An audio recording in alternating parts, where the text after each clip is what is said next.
There ain't nothing wrong with me that you can't fix.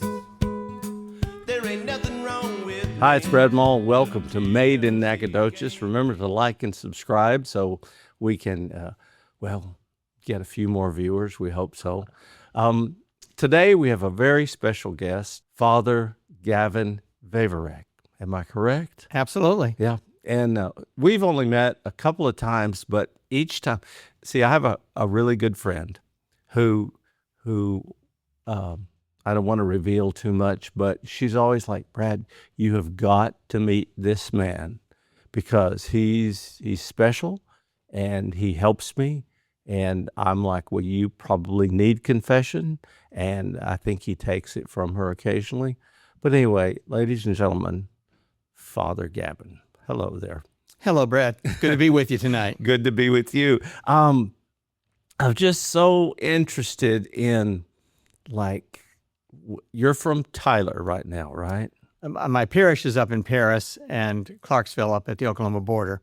Okay. But I do work for the bishop out of Tyler. Okay. And so I'm in Tyler at least once a week. So Paris, Texas. Paris, Texas. And how did we possibly persuade you to come down here today? Well, 36 years ago, I was ordained on June the 9th. And my first assignment was Sacred Heart Church in Nacogdoches, Texas, when it was on North Street, as they were just getting ready to build the new church up on Appleby Sands Road. So I've got kind of a sweet spot for Nacogdoches. I've got some friends in this area that I come down occasionally to see and people that can be helped. And then I was pastor for a few years down in Lufkin at St. Patrick's Church. So I've been in and out for the last 36 years through this area. So you know Nacogdoches. I know Nacogdoches a bit, yes. Yeah. I can find the springs, the Ojos de Marhill. Oh, let's talk about that actually, because we have great hopes that will become much more, I think he's venerable, which is the step to which if he has a miracle attributed to him, then they'll be able to go to have him made blessed. And then another miracle to have him canonized saint be recognized around the world as a saint in heaven. Our Father Marhill? Our Father Marhill. For Antonio Marhill. When I was here in 1990, they were just kind of getting started really promoting interest in him. They named the new building up there Marhill Center, and Monsignor James Young had the statue cast of him, the bronze, for that. But in 1990, they couldn't locate exactly where the springs were. That was a kind of an open question. But they do know now. They know now, yes.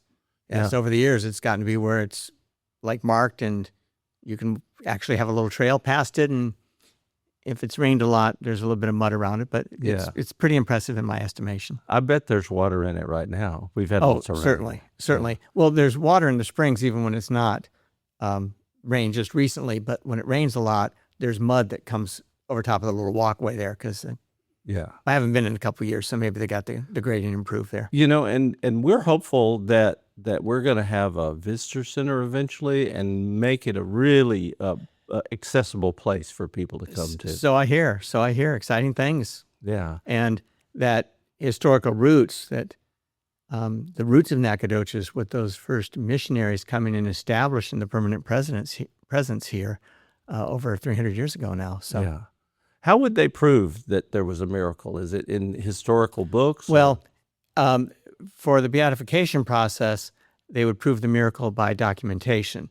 So you would oftentimes have a healing miracle where somebody was diagnosed with inoperable cancer, and the people gathered and prayed and asked for, Teresa of Calcutta's intercession, and then the doctors come in the next day and go, there's no cancer. Right. It's not it's not killing them. It's there's no cancer left. It's beyond what science can explain. Right. Then they would submit that to be reviewed by the church. I cite Teresa of Calcutta because Mother Teresa was pretty famous.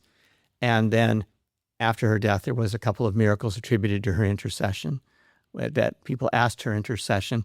Just like you would ask your grandmother's intercession if you had a big test coming up, or your mother to pray for you, or the people in your church to pray because your wife was very sick. We have a sense of being joined together with those that have gone before us, marked with the sign of faith. And so we ask those that are in the presence of Jesus to pray for us, just as we ask those that are in this world in pilgrimage with us to pray for us. So now my understanding is you were an engineer originally? A mechanical engineer. I worked for 4 years for Eastman Chemical Company up in Longview, Texas, what brought me first to East Texas. And then after working for 4 years and being involved in the parish, I discerned a possible call to go to the seminary and give that a try. So Now, how do you discern a call? Well, in my case, I had a brother who'd gone to the seminary straight out of college, and a couple of priests that were involved with him thought I might have a vocation. So I reached a point that I told my mother, I says, I'm not sure. I'm thinking maybe I ought to consider the seminary. She goes, oh, Father so-and-so and Father so-and-so think you have a vocation. I'm like, well, it's good that they told me. They didn't.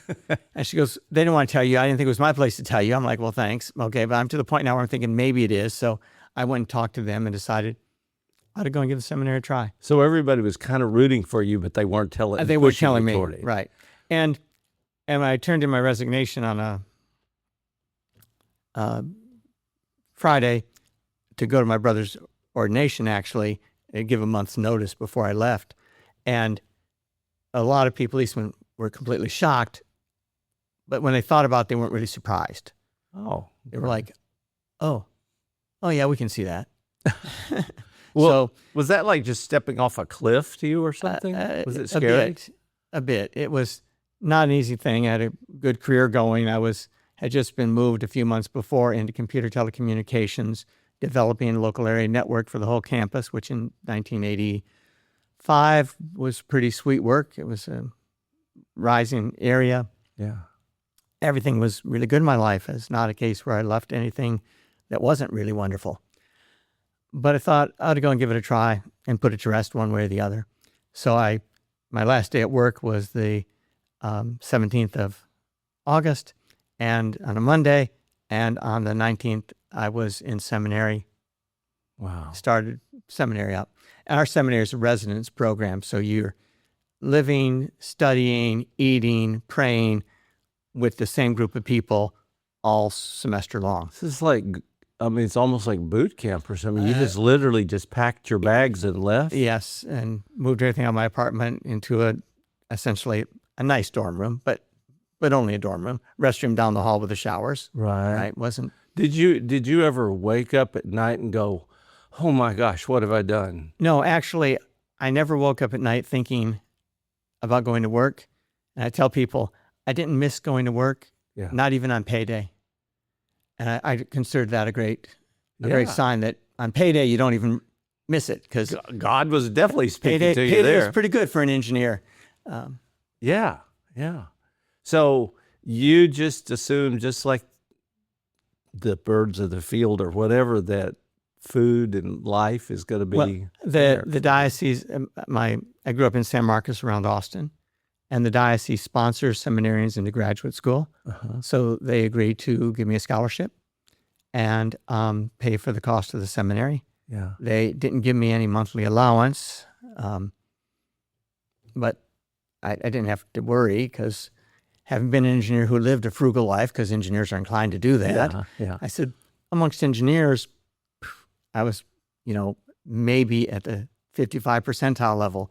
But amongst seminarians, I'm one of the richest ones in the house, because I had over $15,000 of cash and a car with only 30,000 miles on it. So you're living pretty easy. Pretty easy, right? So what did they mean by vocation for it? Well, that the call to priestly service is a call to the celibate life, not to marry. Uh-huh. And for diocesan priests that are connected to a geographic area, that they're committing themselves to serve in that area for the rest of their lives, and to serve in parishes, and to serve in whatever parish the bishop of that area assigns you to. And so you give up the freedom of deciding where you're going to live, what you're going to do. If they send you for graduate studies, they may ask you what you'd like to study, but then they tell you, but this is what we need. So a little bit like Henry Ford, what color car do you want? Yeah. If you say black, you're in luck. That's right. If you didn't, then it's like, well, it's going to be black anyway. So did you live I'm really nosy, sorry. Did you live in a dorm room by yourself, or did you have roommates? We had private rooms. Okay. Right, with a sink, and a desk, a a comfortable chair, more or less, a twin bed, Yeah. a closet. So I did 1 year at the University of Dallas studying philosophy and a little theology as a transition because engineers don't study much philosophy. Yeah, I was wondering about that. Undergrad. So have to make up a little remedial work in the philosophy area. So I told the University of Dallas is a big liberal arts school. And I pointed out to many of the liberal arts majors that they took one math course, one science course. Yeah. I said, I will now have taken a couple semesters of philosophy in addition to all the things that you normally take, literature, science, calculus, and sciences and heavier things. I said, I'm kind of more liberally educated than y'all because y'all's math and science is very low, and I've had to pick up on the humanities part. So I took as little math as possible. as little math as possible. But when I was in seminary, one of the young guys from college came up and said, Mijo, they say you are good with math. Is that true?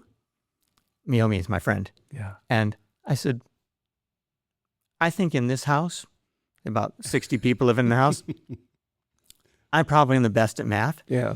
And he goes, I need help. I have to pass my one math course in a senior year. So I helped coach a couple of them through their So I was going to ask you, college did math you make class. friends and stuff? Yeah. And when you're living with the same guys, training with the same guys, recreating with the same guys, Yeah. you're thankful that most of the time they're pretty good guys. They are human, though. They are human. Oh, extremely human. I had in my pre-theology group a group of people coming in from other places. One guy that basically was Dr. Spock. He had studied sociology. And one guy who was an English professor who wrote poetry and prose. So you had one very cold analytical person and one person that was off the charts, emotive, artistic, spontaneous. They took a spring break trip together one time. It was very, very interesting. That's called the odd couple. It's called a very odd couple. But everybody's kind of committed to the Lord Jesus Christ and committed to seeing what God calls them to do. So where were you born? San Marcos down by Austin. Okay, so you're just a Texas kid. Grew up in Central Texas. When San Marcos was a small town, when I graduated high school, there were like 24,000 people in the city, and the university hit 10,000 students, and they were like, okay, this is about the highest we can get. Yeah, wrong. Now, Texas State University, 40,000 students, something like that. They were landlocked, and they bought property all over creation down there now, and it's a huge campus, and the city's big. And when I arrived in Paris, they were like, oh, well, how do you deal with small towns? I go, well, San Marcos used to be about 24,000 people. I was in Nacogdoches. I was in Henderson as pastor. I also served for many years as pastor in Longview, which is a bigger city, but maybe it's 85,000 people now. Yeah. That's hardly Dallas or Fort Worth or anything. So I like small towns. So what was like Paris was saying, well, we're a small town. What does that mean in terms of human behavior and stuff? It's not that different, is it, or is it? Well, in a small town, in a certain measure, it's harder to hide because everybody kind of knows the circle's pretty small. You live in Dallas with 5 million people, something like that. You orbit in a small area. Yeah. You have your circles, but they're not everybody. But in Nacogdoches, when I was here in the 1990s, it was a smaller city too, and the university was smaller. But you had to kind of be nice to everybody because you weren't sure who was the cousin of somebody, or the sister, or the aunt or uncle, because the circles aren't always very big. You can't have road rage here. You can, but you shouldn't. You have to have really, really trouble with patience. It's like, I had to wait 45 seconds for the light to turn green. Yeah. I just remember when I first came here, a friend of mine told me, he said, Brad, they're going to read your mail for a couple of months before they begin to talk to you and stuff, because it's a small town, you know. And to know. And the good thing is for religiosity, East Texas has traditionally been very Christian, right? It's part of the Bible Belt. Yeah. Nacogdoches is near the edge of the Bible Belt, but still Bible Belt.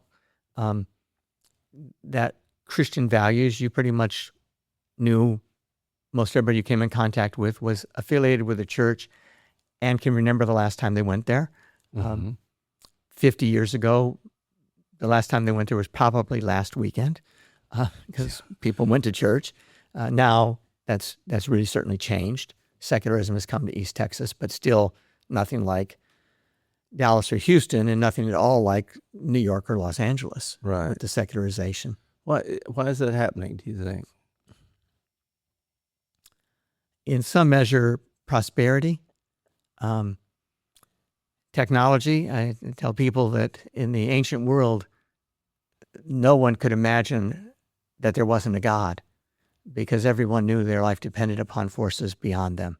Yeah. With technology, we have the idea that we can control everything, and so belief in God becomes pretty optional. So isn't that kind of like when they started making false gods and things? So are we making false god out of technology? Well, to a certain extent, but for the most part, we don't even give credit to technology, right? We just give credit to ourselves. Oh, it becomes more about rather than them and all of us. I don't need help. I can control it. Of course, the alcohol abuse, drug abuse, sexual abuse, shopping addictions, these things are off the charts. The suicide rate in the developed world, it's not poor, starving people that commit suicide. It's hopeless people who have stuff, but no peace and no happiness.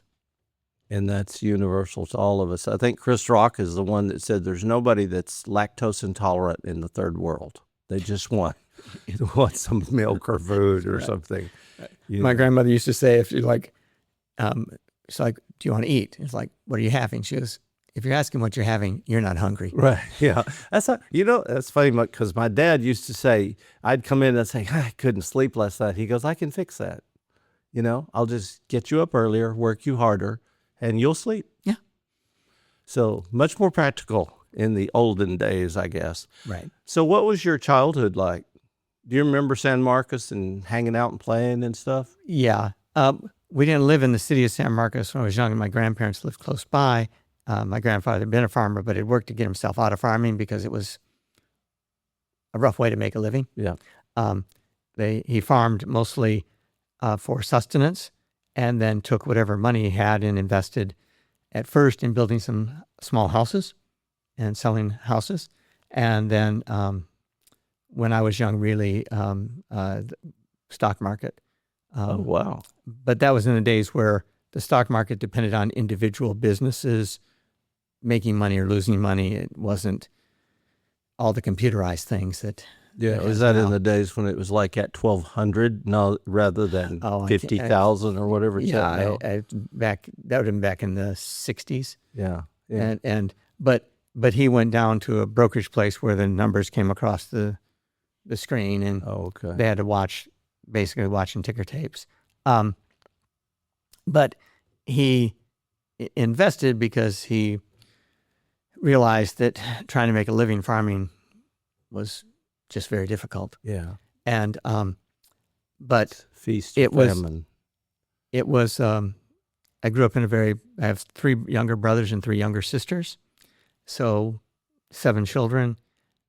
We're in that situation where, looking back, we were poor, but it was only because we didn't have any money. We moved in the city. My dad worked as a builder for a number of years. Most of his life did engineering design work, but we built houses, and so we built the house to live in. My parents still live in a house we built 46 years ago. Wow. And and back in those days, you could work your way through college because tuition was $222 with all your fees and everything for the semester. So even though my dad paid us $1 an hour, we could cover this. Yeah. But we did get fed. That was what he always pointed out to us. So what do you think about all this where people can't afford like used to? You could you could buy a house when you were 25 or something, maybe 30. Yeah. It's people have more and more and are less and less happy. Because when I was in college, I lived in my folks' house, but I had friends that lived in San Marcos, and they rented rooms. They lived in houses that had been converted into 5 or 6 different little rooms, shared baths or marginal baths, but inexpensive housing. And when you said you lived as a college student, that was rice and beans or beans and rice, depending on which day of the week it was. Yeah. Now they've built in San Marcos a whole series of 10-story tall suites where you've got 4 rooms with a living area in the center of it and 97 restaurants, because to live as a college student just means you got a student loan and the meter's running on it. Yeah. But it doesn't seem to yield smarter people or happier people. And debt is a great problem for people, right? Yeah. How do we break that cycle of addiction and everything else? Well, the easiest way is for people to come to conversion to the Lord Jesus Christ and to put their life into recovery. Yeah. And They- how do you do that?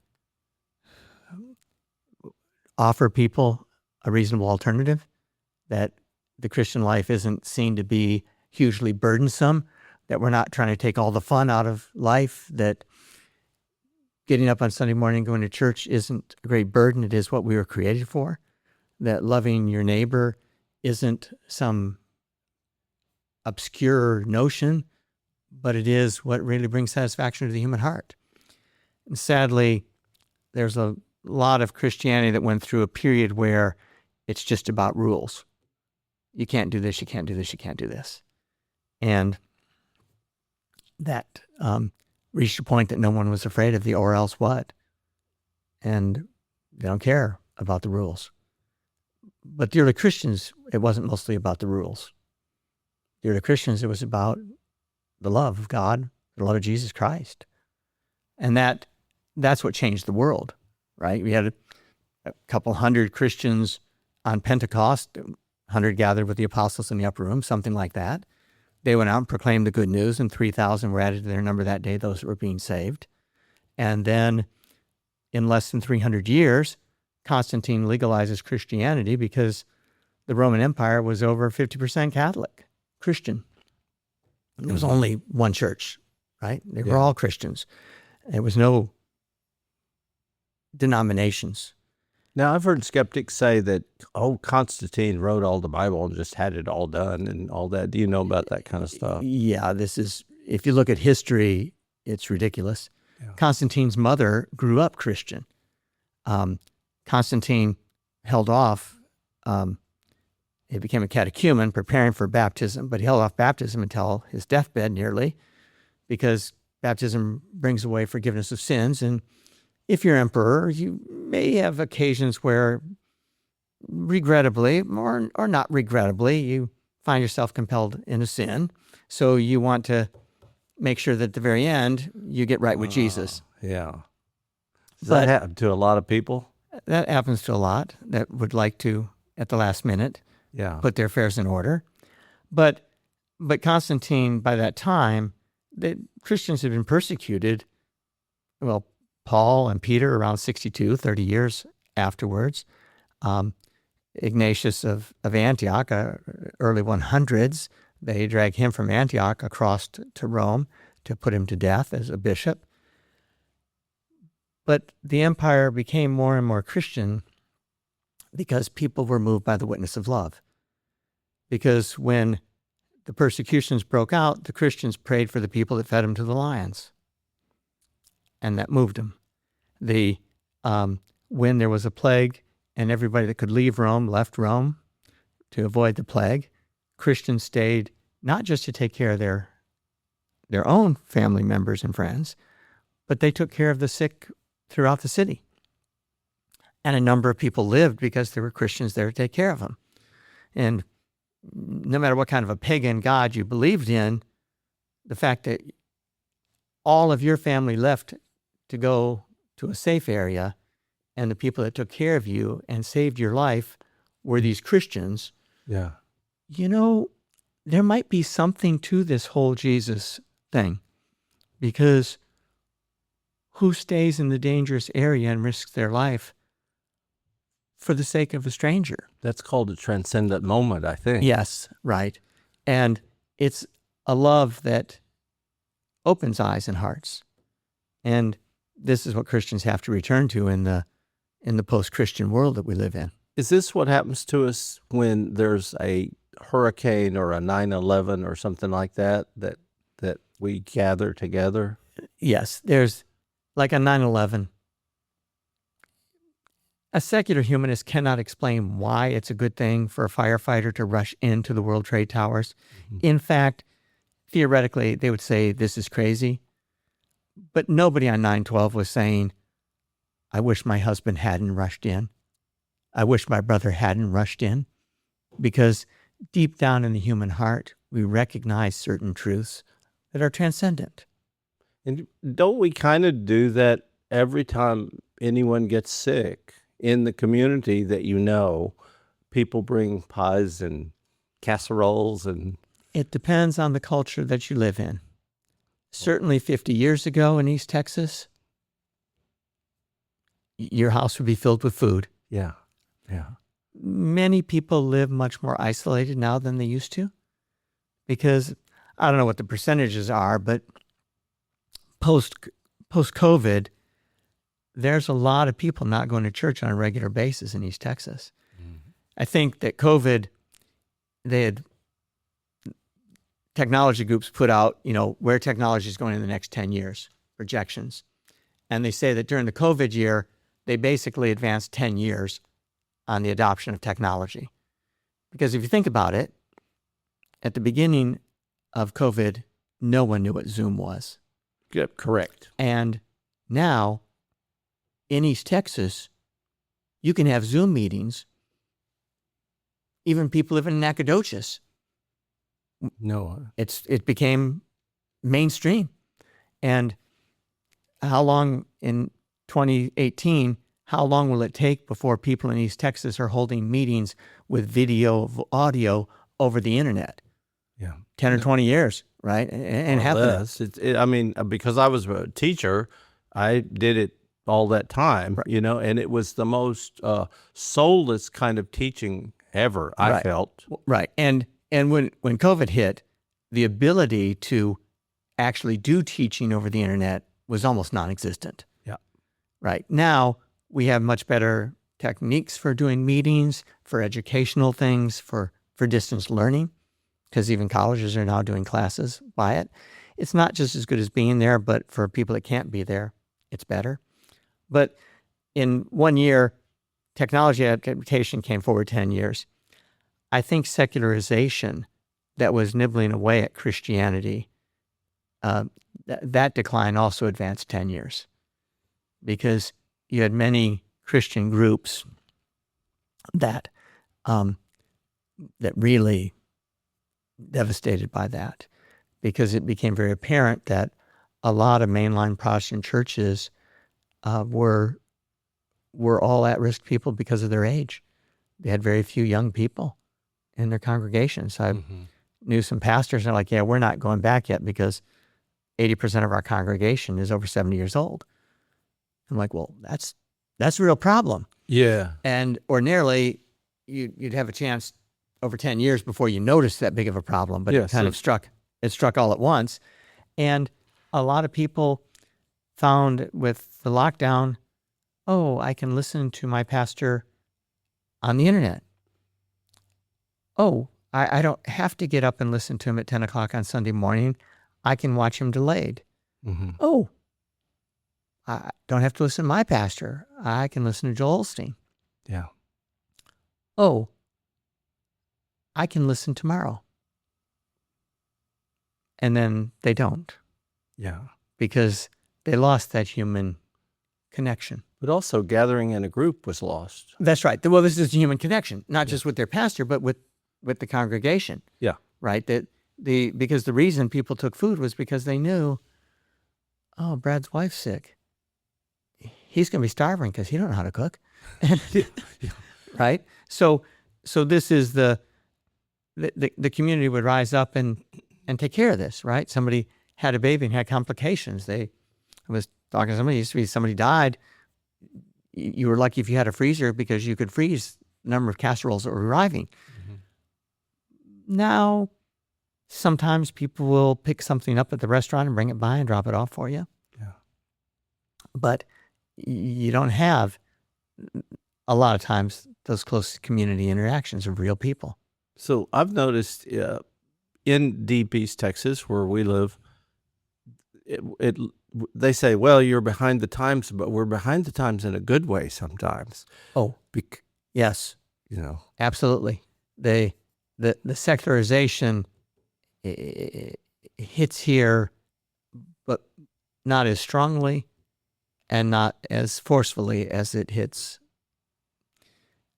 on the coast and eventually to Dallas and eventually to Houston. Right. We're not as religious as we were even 36 years ago when I was first ordained a priest. But we're not as far from religion as Los Angeles. yeah. So there's still, I think, an opportunity in East Texas for people to decide, we need to get a little more serious about our values. And there's some, at least anecdotal evidence that young people are. Yeah, I've seen that. And is church attendance rising or staying flat or dropping? Around East Texas, the Catholic Church is experiencing some increases.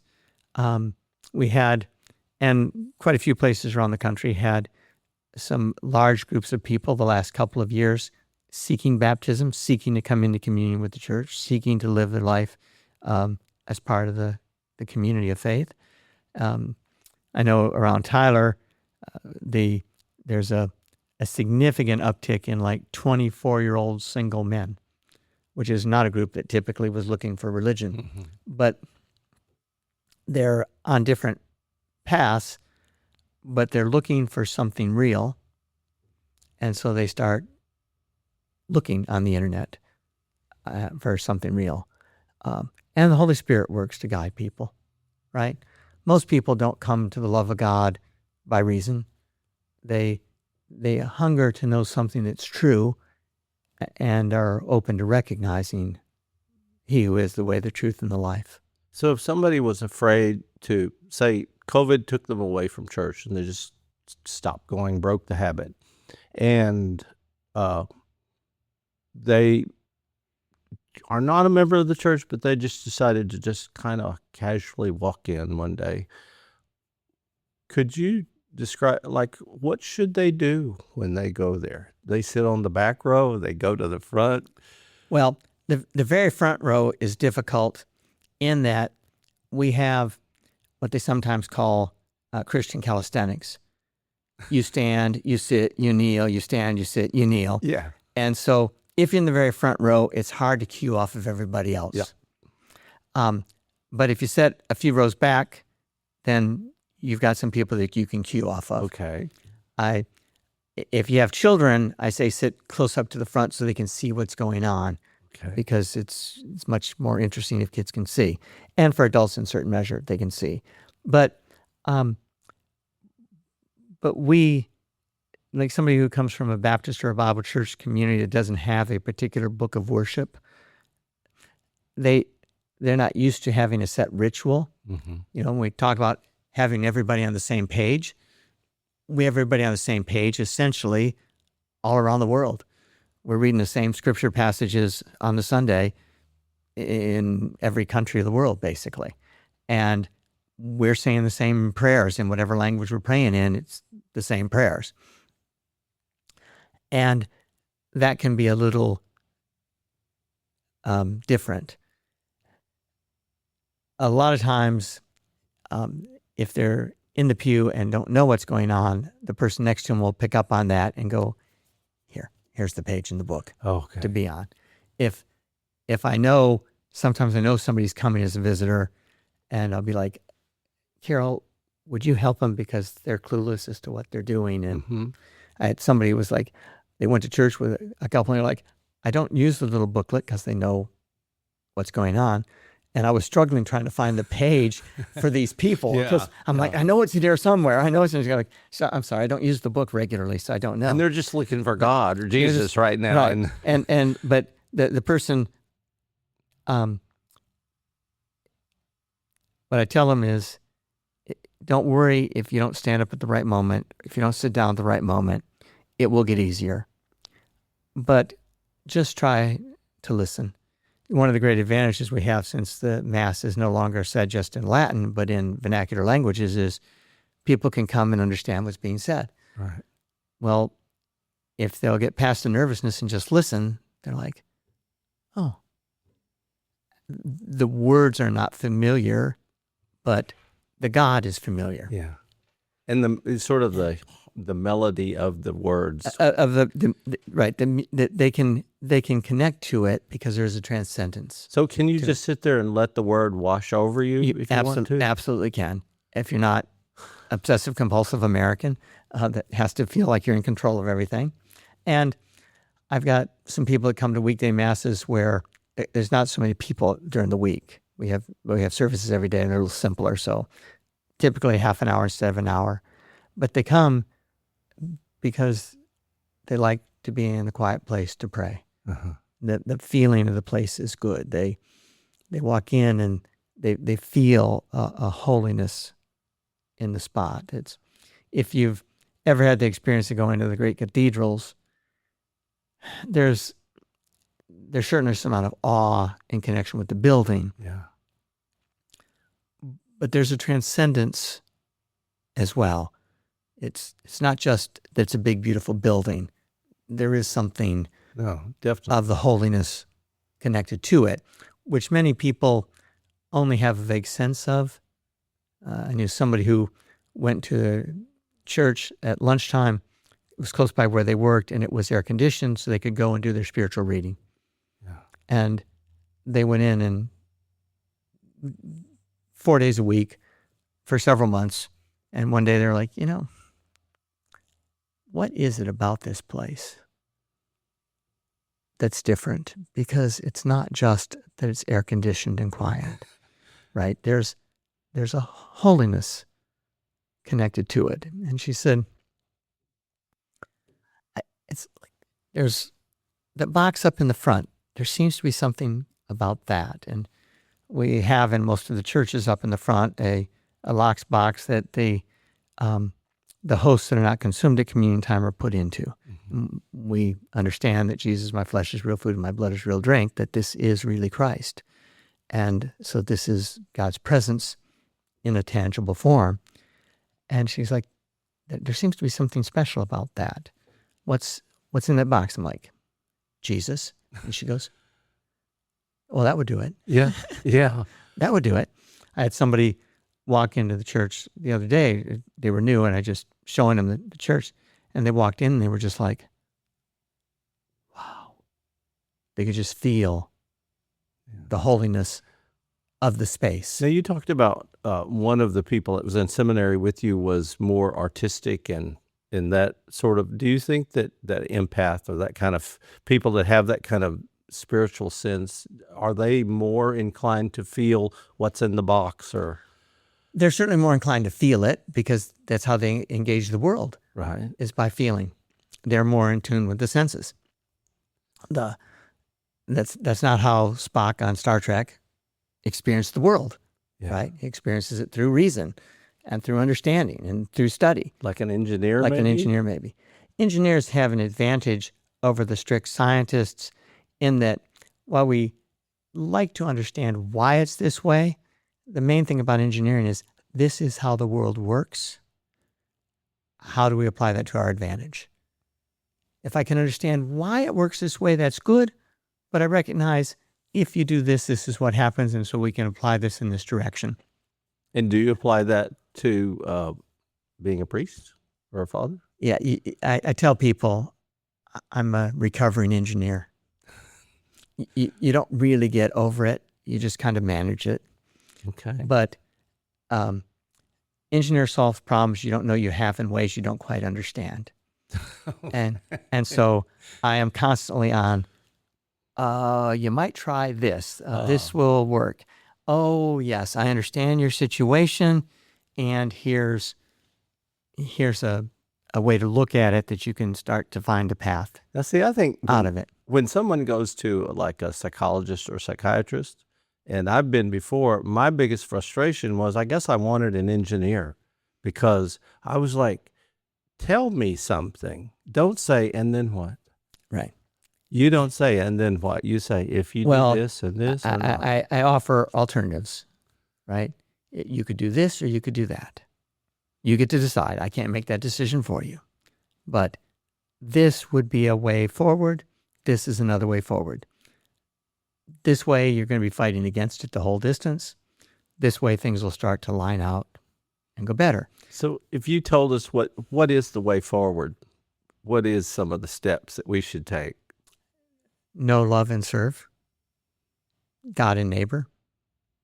So, and a person that comes to you and says, well, okay, that's nice words, but I don't know what that means. What do they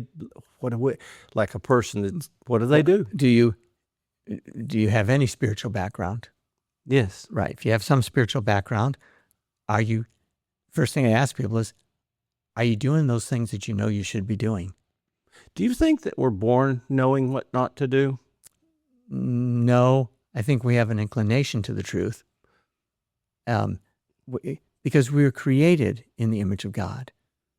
We can recognize the truth. Well, that's what I'm curious about, because I feel like that you can break all the rules in the world, but somewhere inside you, and I don't know when you were taught this, you know what's right or wrong, pretty much. Right. We are created in the image of truth itself. And so we are created to know what is the truth. But we can that still quiet voice in us and ignore it and deaden it. Or you can pour alcohol on it, or pour alcohol on it. Medicine, you can distract yourself with the noise of crowds and Facebook and never have any quiet time to actually listen. Several times in the scriptures, when their prophets are going to meet God, it's not in the thunder or the lightning or the earthquake. It's in that still quiet voice. The truth is placed in our heart, but we don't have to listen to it. But a lot of people, by the time they're coming in a circumstance where they come in contact with the priest, they know they're not doing what they need to be doing. Okay. Right? It's not for the most part, I think that my alcohol and cocaine addiction and my womanizing, I'm surprised that doesn't make me happy. It should. For the most part, they're like, are you doing what you need to be doing? Yeah. No, I'm not. So I'm like, okay, first thing, start doing those things you know you should be doing. So you feel like that most people come to you because they're at the bottom or they're hitting a wall or whatever? I tell people, most of the time when they come to me, they're either consciously or unconsciously looking to do better. They are either at the bottom or see the bottoms coming up, or are consciously aware that there's something amiss, but they're looking. I said, people don't come to me on their way, for the most part, to go to a drunken orgy. Yeah, that's not where we see them in the cycle, right? They come back like the prodigal son, and I've had people that I left God 40 years ago, and I don't want to just come back because I'm dying, but I would like to talk to you about, what about my funeral? I'm like, I'll talk to you about your funeral, but like, okay, why don't you want to come back? Because you're dying. Because you realize you're not in the right place. Yeah. Right? And they're like, well, yeah. How do you know? I said, well, because you just said so. Yeah. Right? Yeah. That's what engineers do. It's like, no, I heard what you said. You didn't hear what you said, but I heard what you said. Yeah. Right? And so then, make peace with God in this world of pilgrimage, to be ready. And so I had on several occasions people who made peace with God and faced death, not with fear and horror, but with some peace, and were able to help their families begin doing some healing as well, because they realized that harboring resentments for 40 years against what somebody had told them that made them mad, and they just walked out in a huff, that the devil was the only one happy over this for the last 40 years. And Do you think it helps for us to say, devil be gone, or get out of here, get out of my life, get away from me? absolutely, right? Rebuke the Even devil. just to verbalize it helps. Just to say, me and my house will serve the Lord, right? That this is, and it's not for the most part that the devil can't take control of us, really. But for the most part, people live in a world and a life in a way that offers no opposition. They're engaged in pornography, they're engaged in excess, alcohol, and bad business practices, manipulation, exploitation of people. They got no peace and joy in their life. And it's not because the devil's oppressing them, it's because when's the last time you rolled your eyes to heaven and said, Lord, have mercy on me, a sinner? Mm-hmm. Other than when everything is falling down around you, Right. Sometimes at that point, so on 9/11, the Sunday after that, I said, they say that our country has changed because of 9/11.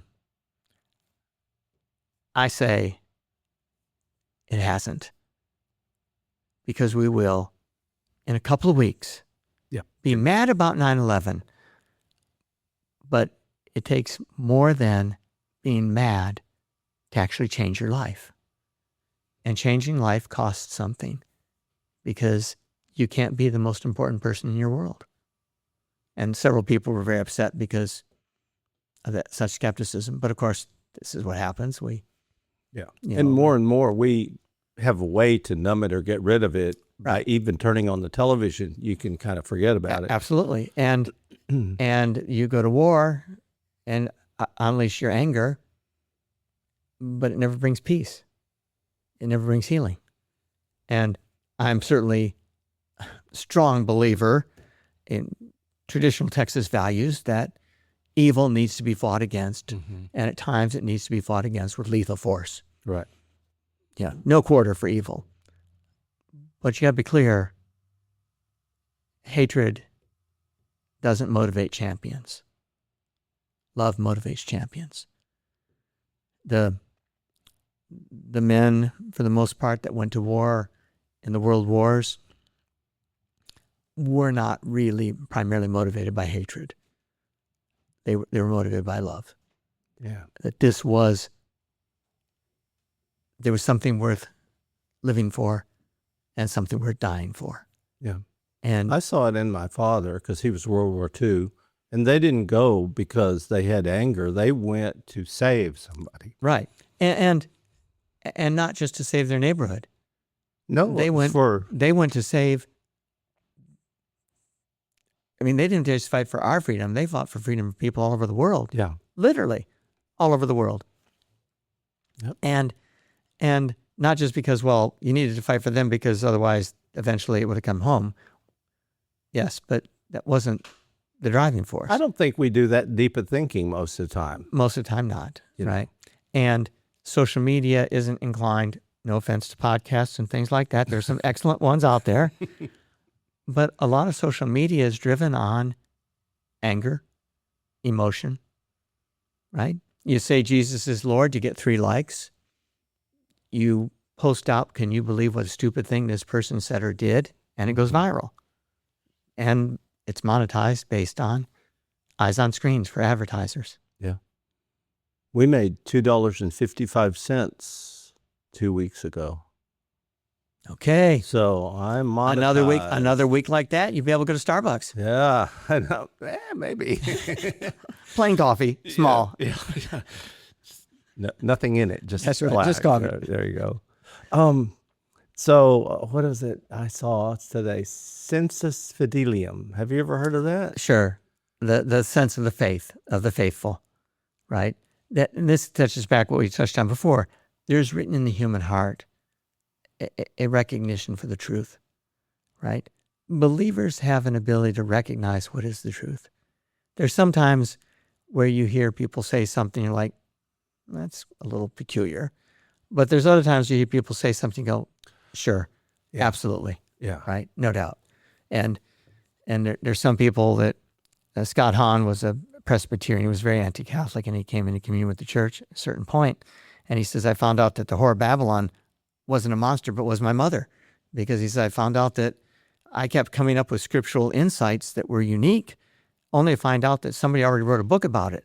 And it was a Catholic bishop 1,800 years ago. I'm like, well, maybe I should read those Catholic bishops from the first 4 or 5 centuries. He's like, why didn't we read these things? But he comes to recognize the truth. And he would talk about something from the Old Testament connected to the New Testament when I was in seminary. So I was like, is that true what he says? I go, yeah, it's true. Like, you sure? I'm like, I say 95% sure. I've never done the research that he has done, but he is notable to be a credible speaker. And what he says, when you hear it, you go, yeah, that makes sense. Well, I love it when I hear that thing and you can feel your heart just or your body just go woof. Right. You know? Right. And it's very rare. In the late 80s, there were all kinds of Christian writers writing things that were crazy in different respects. And people go like, oh, you ought to read this book. This is really brilliant thinking. You read it and go, this is crazy. And people go like, it doesn't sound right to me, but this is really a brilliant person. I'm like, I don't care if they're brilliant or not. The truth is, you recognize the truth and you don't recognize this. What was the deal with the 80s? It followed on the 70s. Oh, okay. Right? Didn't know if it was the shoulder pads or what that did it. The late 1960s, the tsunami of secularization hit, and Western civilization just nearly collapsed. In the United States, the Vietnam War protests, contraception, divorce and remarriage, the stability of the family just cratered, sexual promiscuity went off the charts, because in 1958, everyone in the culture was basically rule followers. In 1968, nobody wanted to follow the rules. And nobody wanted to enforce any rules. And people didn't have the character to know how they should live their lives. Because if you only do good because there's a rule that says you have to, when you have no rules, what do? So was that the kid's fault or the parents' fault or both their faults? Or what was it? The parents and the grandparents and the great-grandparents. Because we have no choice about the way year we were born. That's right. But 1958, there was a lot of whitewashed sepulchres where the outsides looked good, but the insides were filled with dead men's bones. Because in 1968, those people all really grew up in the 50s, right? Mm-hmm. But when there was no external enforcing of the rules, people just went crazy because anything's okay. Yeah. And Western civilization, not just in the United States, but across Europe as well, it gave up in no small measure on that there was an objective truth, that character really mattered. So in East Texas, that was really lessened because we are a bit of a backwater here, thankfully. But, in 1958, it was yes, sir, yes, ma'am, no, sir, no, ma'am. And by 1968, it was, call your mom and dad, Tom and Sue. Yeah. And because they lost their way. And the gospel needs to turn to a lived discipleship where there's a relationship with Christ.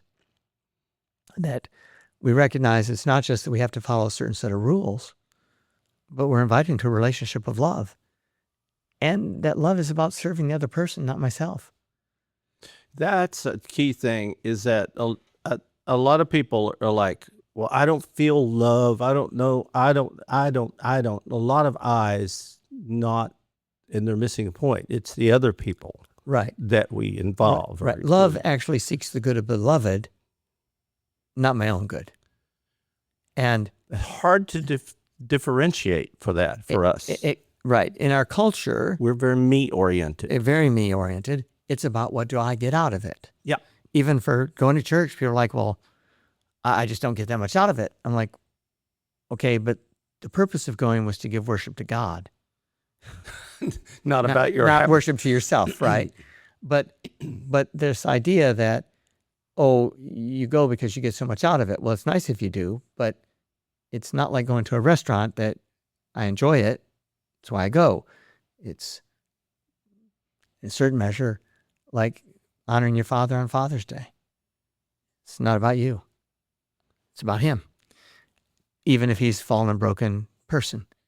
And that God, the Creator, deserves honor and glory.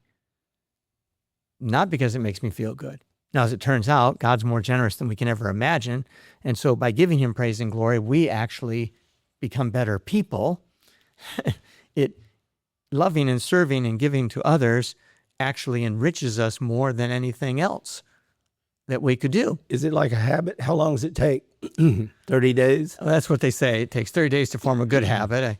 I tell people good habits are hard to form and bad habits are hard to break. Mm-hmm. But character is about habit, because habit is second nature, what you do without giving it a second thought, right? The good person doesn't have to stop and think, what is the right thing to do in this circumstance? The good person spontaneously, easily, quickly, readily does the right thing. It's not burdensome to give praise to God. It's like, oh, wait, before I eat, I have to remember to give thanks to God for my food.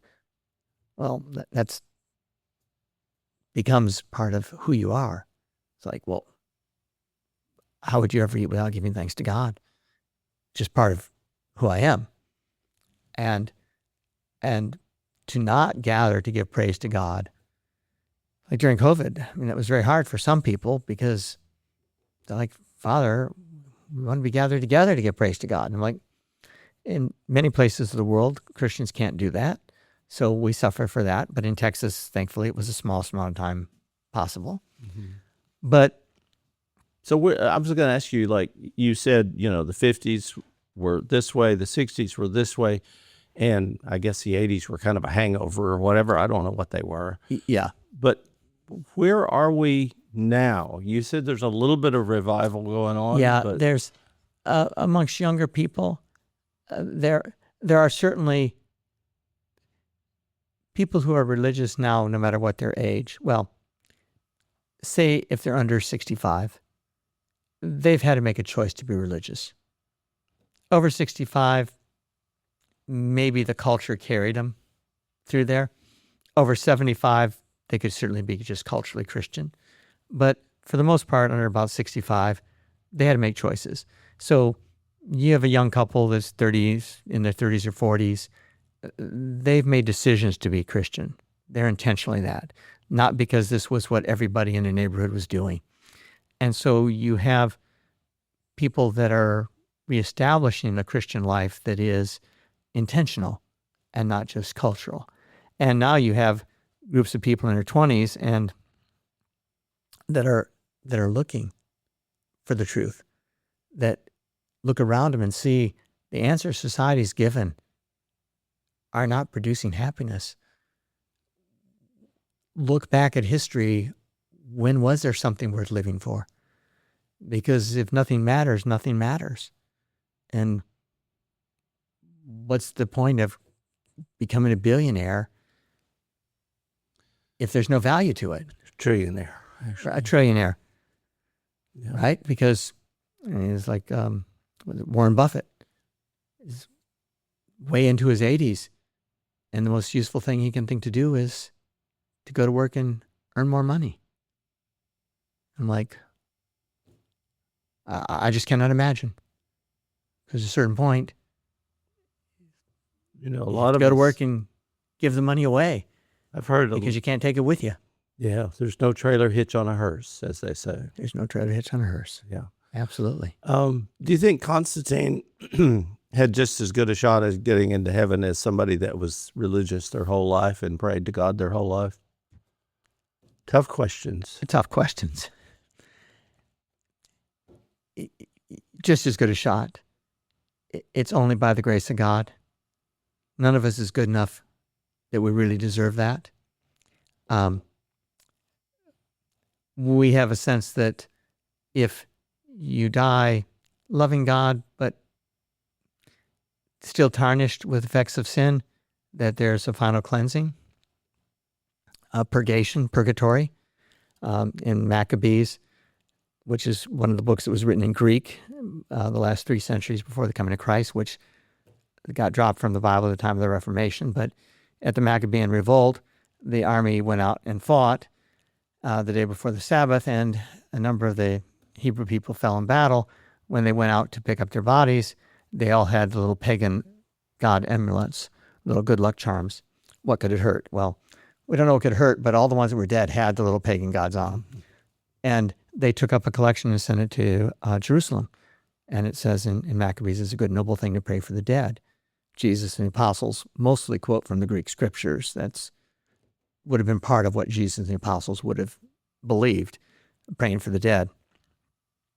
And so we would say Constantine may well have had to go through some final cleansing, because in some measure, having intentionally not lived your life too well, loving God, but holding on to a lot of stuff that in the next moment, you're not really ready to see him face to face. And sounds like most of us probably need a little purgatory. a little purgation, a little cleansing. I sometimes liken it to if the girl's getting ready for the big date and the guy rings the doorbell a couple hours early and mom says, catch that door on your way upstairs, and she opens the door and it's the guy with the flowers 2 hours early. Yeah. She slams the door in his face and rushes up. Not because he wasn't ready to see her, she wasn't ready to see him, right?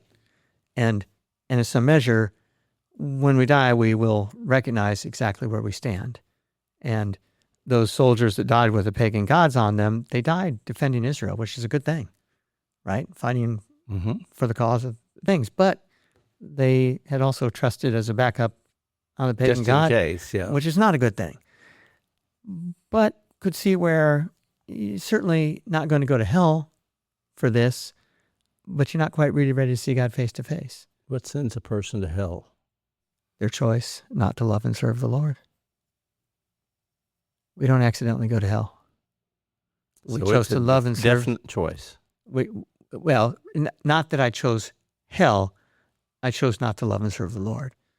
I chose to love and serve myself.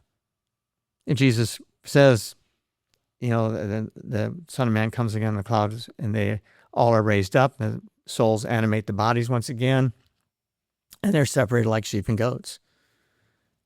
And asks both groups, do you love me? When I was hungry, did you give me to eat? When I was thirsty, did you give me to drink? And neither group was like, oh yeah, that's what we did, right? Jesus is like, whatever you did to the least of my brothers, that you did to me. And the goods are like, oh, good for us. And the bad was like, what did we not feed you whenever you didn't do to them? You didn't do to me. What's your favorite apostle? Or do you have a favorite? That's a very good question. I think probably either Peter or Thomas. Peter, because he has both that bold inspiration, we have come to believe you're the Messiah, the Son of the living God, which no mere man has revealed to him.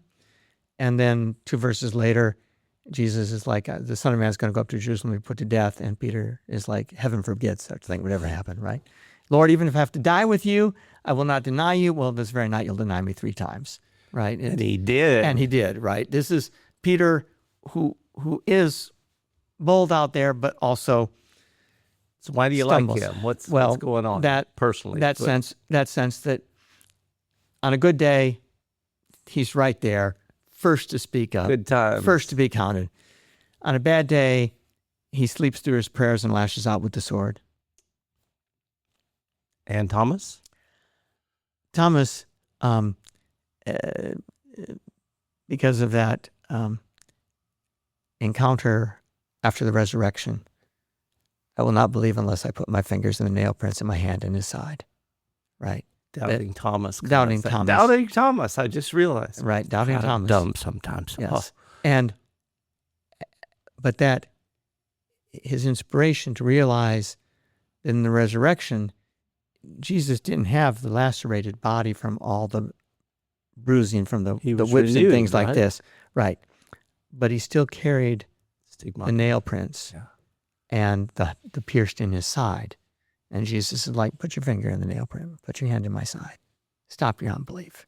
This is, I tell people, we have to be extremely grateful for doubting Thomas, because in a certain measure, I think this is the strongest of all the post-resurrection accounts, even stronger than he's eating the fish with him, is that Thomas is like, no, poke your finger in What the kind hole. of trickery was Right. going on with this? This is the eyewitnesses making real clear that Thomas doubted, and the Lord called him out on it, and that that faith that God recognizes is not easy for us. Doesn't expect it to be easy for us, but Is He it offers us easy His for help you? on a good day. Okay. Peter. On a good day, it is easy. Uh-huh.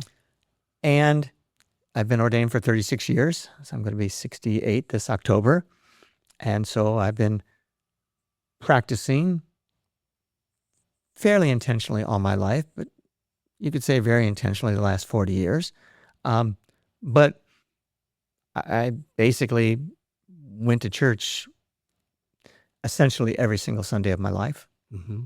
So when you were just a kid in San Marcos or with your grandparents, were there indications of your vocation at that time in you or in your parents, do you think? No, there's indications of my being an engineer. Oh, okay, But- because your dad was... Well, but my dad, but my personality and temperament, it's very clear. This kid's got the engineering gene. My mother was trying to siphon some water out of a house that had kind of like a basement, essentially, and there were some drainage issues, and you had to set up a siphon if there was a storm. And I was 3 years old, and my mother recounts standing there with water coming through, and the 3-year-old is going, "Not that hose, Mama, not that hose." Wow. And she's like, just gave up on it. And Dad comes home and she goes, I couldn't get it. I just got tired. Gavin's like, "Not that hose, Mama, not that hose." I just like, shut up. And he comes upstairs going, "Well, dear, not that hose. That's a soaker hose," which has holes all the way down, right? Yeah, not that hose. That's a soaker hose. So you were 3 years old and an 3 years old, engineer. and called my mother out on the wrong hose. And my mother just actually, a couple weeks ago when I was home, she goes, I often think back to that day, because I decided that day there are some things this kid gets that I just don't get. Yeah. Wow. And so I'm like, okay. That's a legendary family story, right? Legendary there. family story right there, right? But my mother she's just turned 90, and she was like, "Oh yes, I often revert back to, yeah, there's no question this kid understands the world he lives in that way that's a little peculiar for engineers." Is that because that goes back to my question about, are we born knowing good and bad, or whatever, good and evil? We're born with personalities and temperaments, Yeah. right? And you Gifts- didn't know what you were gifts doing, and but you talents. did it. You sort of... Right, 3 years old, no ability to articulate why, but to recognize that wasn't the hose that Dad used, right? To be able to recognize that wasn't the hose that Dad used. I'm like, I have at 3 years old, no conscious recollection of this at all. But my mother has, and she doesn't recount the story often, but over the course of my life, I've heard it a few times. People, I think, because I know I have those regrets of like, why didn't I have... this podcast allows me to have intimate conversations with people I would never really get to talk to. But there's so many regrets of why didn't I get to have these conversations with my parents? Is that a common thing that we don't get, that we have a habit of, I'm the son, you're the father, mother, and we just carry that until they're gone, and then they're like, what was I doing? Do you have those thoughts? Yeah. Especially in our contemporary culture, where people often spend all their time on digital devices. Mm-hmm. My folks' house, they've never had a TV in their living room, and until my parents were about 80, they didn't even have a TV in their bedroom, but they had a TV in the family room. And when I was in high school, the TV broke, and my mother left it be broke during Lent, during the time of penance, getting ready for Easter. Then it was close to the end of the school year. Then it was summer. Then things are going pretty good. And it was like 3 years before we replaced our one black and white television set. Wow. So in my senior year in high school, had no TV. And my first 2 years in college, no TV. So I basically got off the TV addiction at that point. And never, That is not a traditional household. no, it's not a traditional household. But in the living room, we never had the television, and only had a CD player or a record player at Christmas time. They would play some Christmas carols, but people sat around and visited. Mm-hmm. And if we had company, they visited and they told family stories and things like this. But a lot of people never take time to listen to the family stories. And there was a period, I don't know if it continues or not, but where people were, asking grandparents and aunts and uncles to talk to them and make a recording of it, so that they would have some of these stories, because they couldn't remember them because they never paid much attention to them. Which was the way it had been passed down for eons. Right. I guess. And when you didn't have to compete with unending streams of noise, people remembered the family stories. It's like the Bible. Those are our family stories. Those are our ancestors in faith.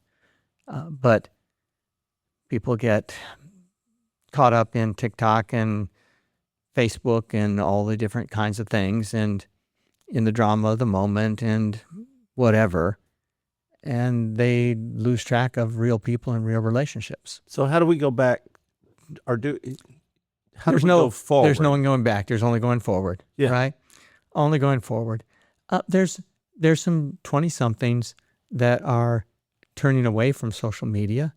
I saw something recently where there's a gathering of young adults that when they gather, they drop their phones into a basket, Mm-hmm. and they spend an hour and a half having a meal, visiting, talking with no phones, because they realize that all of social media is designed to keep their eyes on the screens.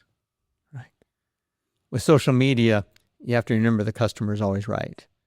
But who's the customer for social media?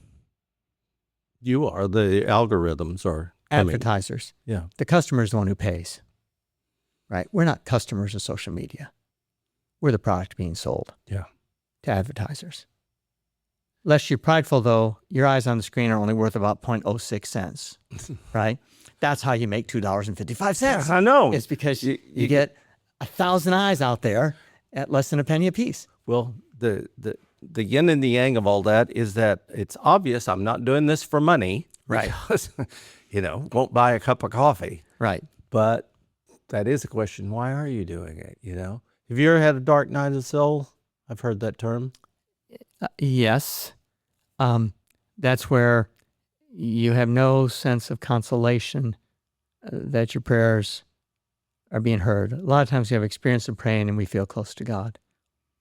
But Teresa of Avila, I believe it is, says in the dark night, it is like you're praying into a dark room. And you know that God is there, but you have no sense that he is there.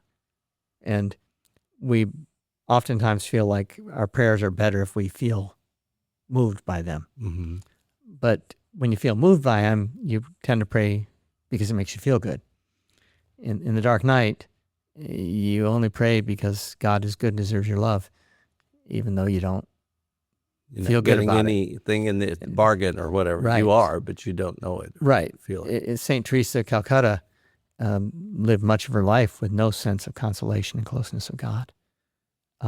Was actually, after she died, it was actually when it first came out from some of her writings that she felt oftentimes lost.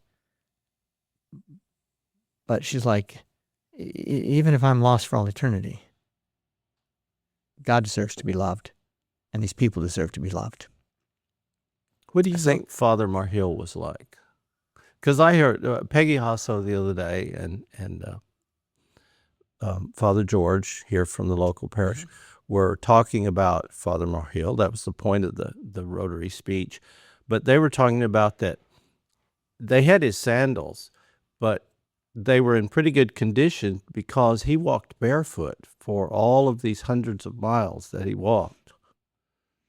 Yeah. But then he'd put his sandals on once he got into. Right. I had some friends in San Marcos, as an orthodontist. He grew up outside of Henderson, and they carried their shoes to school and put their shoes on a half a block away from school. But they went barefoot all the time. And they put their shoes on just before they got to school because they didn't want anybody to know that they were poor. But they had to keep their shoes in good shape. So, but he says, I carried my shoes every day to school because he said, we went barefoot all summer long. Yeah, Marhill was very driven. He had gone from Mexico City all the way down to the Isthmus and was going to go into South America, and they caught up with him and said, you've been elected to a leadership role, you got to come back. And then he got sent up to East Texas, and so he walked all the way down to Panama, essentially, and then all the way back up to East Texas, and established missions here, then dropped back and established a mission in San Antonio while they were waiting to try to come back to East Texas. And he establishes the San Jose mission down there, which becomes the Queen of the Missions. He got permission to work with a group of Indians that nobody had been working with because they were so rough. But it becomes one of the greatest missions in San Antonio. What was his life like, though? I mean, have you ever just like stopped in the road and tried to walk through the brush out there? I can't imagine walking. Right. Right. I the idea of walking from here to St. Augustine or to Alto, I can't hardly fathom that, let alone to do that as no big deal because you're not even in a place close to getting to San Antonio, let alone to Mexico City. There's no Buc-ee's. There's no Buc-ee's. There's no nothing. There's probably a bit of a trail that animals pass and that maybe some native indigenous peoples passed. But yeah, in a certain measure, people sometimes like, well, Father, you drive a lot. And I'm like, yeah, but like it's 2 hours from Paris to Tyler in an air-conditioned car. Okay. Antonio Marhill, would have walked 12 hours in a day on foot and not covered near the distance. And so our lives are so convenient. Yeah. But there's a book on Venerable Antonio Marhill that recounts his missionary journey, and because he would often send the group on ahead, and he would stay with a small group of native people or something, or somebody was sick, and then he would race to catch up, and they would be trudging along, and a couple of days later he would come walking up, and they're like, you caught up with us? He goes, yeah, it's when you're only moving one person, but things suggest that they might have had some supernatural help in some of his travels because he crossed rivers that were swollen and passed through difficult areas quicker than anybody could imagine. What do you think about religion and, because you were talking about supernatural, what do you think about religion and science coming closer and closer together? Is that possible? Well, the Christian tradition for 2,000 years has been that faith and reason both seek the same truth, that there is not a conflict between science and religion. And many of the great scientists of Europe were Christians and were priests. I mean, Mendel with genetics was a monk who they were growing peas, and he's like, oh, some of these peas are longer or shorter, and search this out. The name escapes me right now, but the founder of the Big Bang Theory was a Catholic priest. Lemaitre was a Catholic priest. And so you have science has been supported by the church in big measure. The Vatican Observatory, even now, they've got a telescope out in Arizona because the light pollution around Rome is pretty big. But they're one of the leading places for science and study. So faith and reason seek, to the extent they both seek the truth is one in God. Jesus Christ says, I am the way and the truth and the life. So it is not a conflict. Now, post-Enlightenment, there are some schools of science that take a priori that there is no God, and that God is irrelevant, but that's not very scientific, really, to start off with a given as your conclusion. Backwards a little bit. That's kind of backwards, right? And there's increasingly scientists that are calling them out on that, that's not a true scientific position, that you decide up front that there can be no God. Because in no place in our experience do we encounter that things go from chaos to order just left to their own. Anything that we put in order devolves to chaos. If you've ever cleaned the closets in your house, they stay clean for about a week, and then all of a sudden you open the door, and they're a mess. And there's that drawer. That no matter how many times you clean it is still in need of cleaning. But things head to chaos, and so the idea that somehow we get a randomly developed world that is ordered in such a phenomenal way it's hard to imagine in science that this happens. It is when we have monarch butterflies occasionally, and I look at each wing, and I'm like, it's not chaos going on. Right. The human body, if the Model T Fords were as good as the human body, that'd still be what we were driving. Yeah. The body's ability to adapt and self-correct and compensate for things, as complex as the system is, even with our technology now, we can't really replicate it. Yeah. Because I am wounded, and it will heal. And it may carry a little scar, but it's a small scar. And we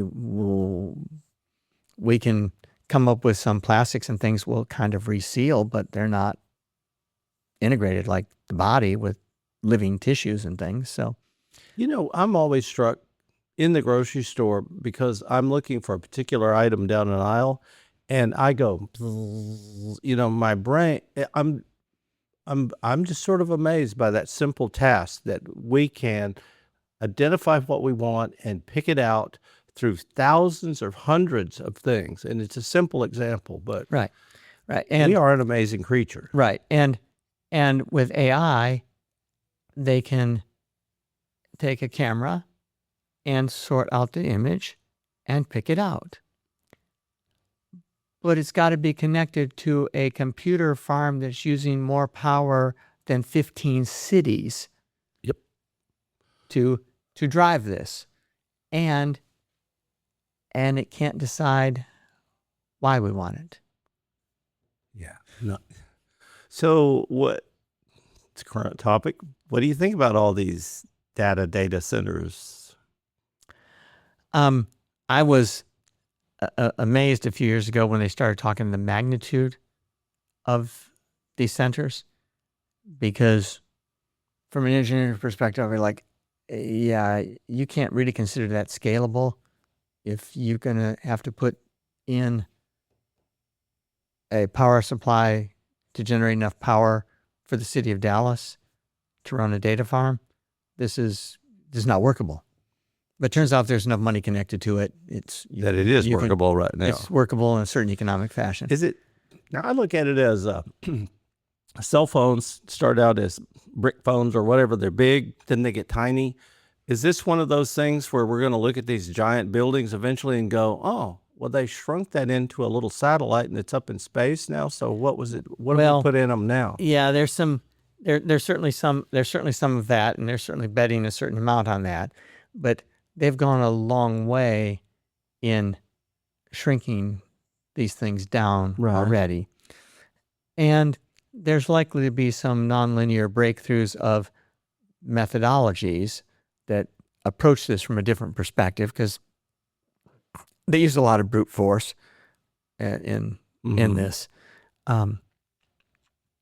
But there's so much potential to make money that they can afford to do it in a primitive fashion. I heard that Elon Musk wants to build a data farm on the moon because cooling would be easier. Yeah, because it's cold. Right. Okay. Right. You're like closer to the sky there. You don't have to pump all the heat out.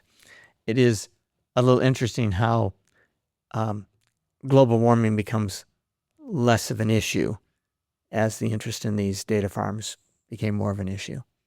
Yep. Bill Gates and a lot of that high-tech industry that was Against it is like, well, it turns out our calculations were off, and this is not so bad as we thought it was. And Cha-ching. right, but follow the money. Follow the money. So how do we deal with this? Prayer and fasting. Does it start in your own home? Is that the Garden of Eden that you're making for yourself? Well, if you're trying to make the Garden of Eden, it's never going to work. But it starts in your own heart.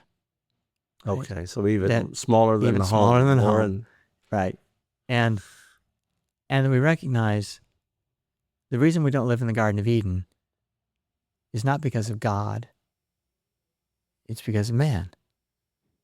God set Adam and Eve up in the perfect place, and they made a mess of things. People, I don't understand. If there's a good God, why we have troubles? Well, read Genesis chapter 3. It's pretty well spelled out there. Yeah. Because God entrusted the world to us, and we made a mess of things. We messed of it. And God has been working at rewriting the things so that all things work to the good for those who love him. All things, not some all things. But they don't work for the best, and they don't work for the easiest, and they don't work for the comfortable, but they work to the good, including the betrayal and death of Jesus Christ. But if killing God wasn't the end of the world, literally the end of the world, God's mercy will see us through the things we have. Yeah. I kind of remember when they tried to do it again in the 60s and 70s, actually. God is dead. Right. Who is that? Nietzsche. And then the joke was, God said, well, Nietzsche's dead. Yeah. Right.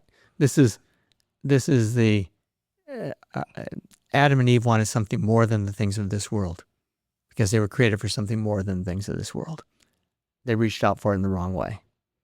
And we reach out for it in the wrong way, at the wrong time, in the wrong measure. And God's like, love and serve. Love God, love your neighbor. Love one another as I have loved you. It's not really complicated. It's difficult because I can't be the center of the universe, because Jesus wasn't the center of the universe. Well, that's the trick, isn't it? Take the me out, take the I out. Right. Would you pray for us before we wrap this up? Sure. Almighty God, we thank you for the life you give us, the world you give us, and especially for your love and mercy. We ask you to bless us as we go forth, and bless all those that hear this podcast, that they might draw closer to you, and that in their hearts they might have peace, and that they might share that peace with those they come in contact with. We ask all this through Christ our Lord. Amen. Amen. Thank you, Father Gavin. You're welcome. Pleasure visiting with you. Made in Nacogdoches. Thank you. There ain't nothing wrong with me that you can't fix. There ain't nothing wrong with me a little TLC can't lick. I got last year's body, a couple